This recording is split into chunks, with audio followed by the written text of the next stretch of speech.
হিন্দু মুসলমান ধর্ম যার যার, উৎসব যার যার, দেশ সবার।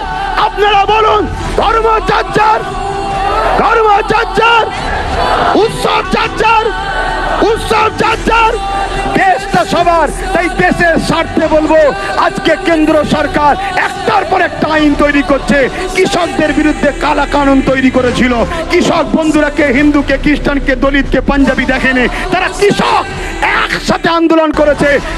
কেন্দ্র সরকার তার আইনকে প্রত্যাখ্যান করতে বাধ্য হয়েছে। তাই আমাদেরও উচিত হবে এই কালা কানুনের বিরুদ্ধে, কে কোন দরবারে, কে কোন সিলসিলা, কার কি পছন্দ, সব কিছু বলে দিয়ে সংবিধান বিরোধী এই কালা কানুনের বিরুদ্ধে আমাদেরকে এক হয়ে আন্দোলন করলে কেন্দ্র সরকার এই বিল প্রত্যাখ্যান করতে চ্যালেঞ্জের সাথে বলছি বাধ্য হবে। তাই এক হয়ে আন্দোলন করার দরকার আছে না নাই? জনগণ আন্দোলনের দরকার আছে না নাই?